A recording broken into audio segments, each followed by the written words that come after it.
Hey everybody, Nick Espinoza, your chief security fanatic here, and today we are actually talking about possibly your cell phone because your cell phone could be censoring you on behalf of the Chinese government. And this is interesting, but it's also something to look out for, I think, even if you're not using this cell phone maker, and I'll explain that in a minute. And here we go. First, we are talking about Chinese mobile phone maker Xiaomi, who actually is the world's biggest smartphone vendor for the first time, achieving that status in the third quarter of 2021. But I think this is going to extend way beyond them, given the influence of essentially Chinese tech on the world. Now, this is coming from Taiwan News, and this is fascinating.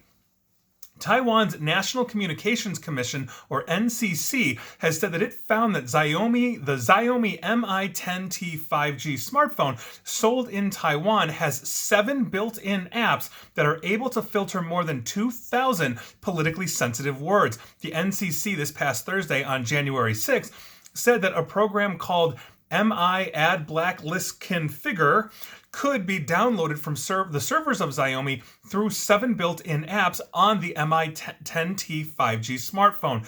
This program basically targets words that are deemed politically sensitive and prevents smartphones from linking to related websites, adding that these apps also are able to transmit the user's internet history to servers in Beijing.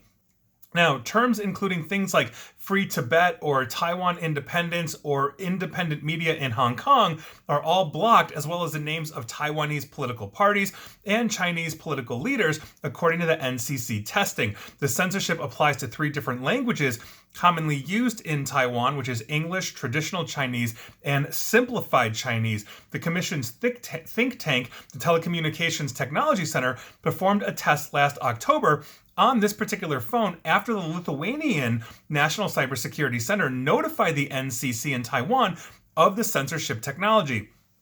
Essentially, this shows us that this is not a Taiwanese-based issue. Obviously, China and Taiwan have a very long history, 2-state solution, whatever, 1-state solution, whatever you want to call it. And so, essentially, if this is coming from Lithuania on the other side of the planet in Eastern Europe, here we are. Now, the NCC said that word filtering functions may be cause for concerns with regard to users' personal information and privacy. In order to protect the rights of consumers, the test results have been published and remain essentially public here, and they also remind the public to pay attention to the risk of using mobile phones. The commission also said that it forwarded its concerns to Xiaomi Taiwan, which denied the allegations. The Chinese phone maker stated that its phones neither censor their users' communication nor restrict or block users' actions such as searches, calls, internet browsing, or the use of third-party communication software. It also explained, according to them, that the program in question actually serves to oversee paid content in order to prevent users from viewing inappropriate content such as violence, sex, or hate speech. And there you go. But it's interesting because I don't know anything about violence, sex, or hate speech that would have anything to do with Free Tibet or independent media in Hong Kong. Both of those things are censored, and this really underscores the point that we've been making for quite some time here in the cybersecurity and privacy community, is that the integration essentially of Chinese technology into the West or other aspects of the world, Taiwan obviously is not in the West, but Lithuania is one of those things where we are afraid of eavesdropping. We are afraid of them gathering information. If you recall, I've done videos and podcasts and even talked about it on my radio show on TikTok, which is owned by ByteDance Beijing, essentially collecting information on foreigners, aka anybody outside of China, especially Americans, where it's incredibly popular, and sending that information back to China.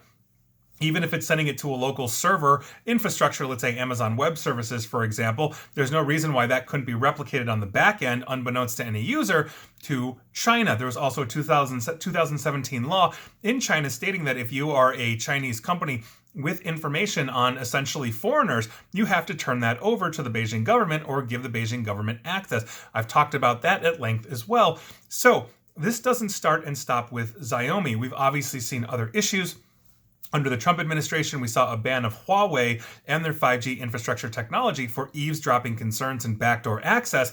And if we are, let's say, stringing those things up everywhere and basically putting up those 5G cell towers, everywhere from Huawei, that was a concern. And so essentially, as researchers are researching and they are finding these things on Chinese-based manufactured phones and all that kind of stuff, these are things that we have to essentially be worried about. So if you're buying technology from China, that's an issue. If you are downloading apps that were developed at least partially in China, you may be susceptible to these things as well. We are seeing news reports of traffic analytics of these kinds of things, or apps attempting to reach out and look at other apps as well. And if you're thinking, well, how is that different from Facebook, who data mines the bejesus out of us, et cetera, I'll tell you this.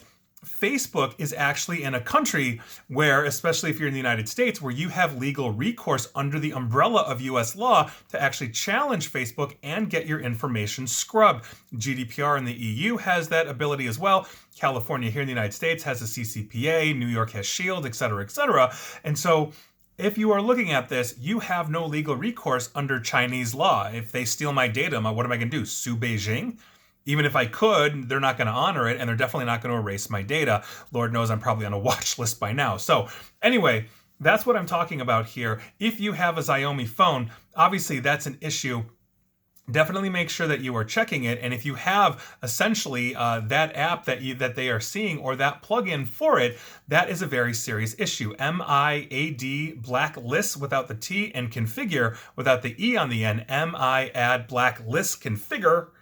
You might definitely want to go check that out, because if you have that, you might be censored, or you might be you might have a data mining going on and it's sending it to the Chinese government. Concerning either way, heads up to you, and that is your news of the day.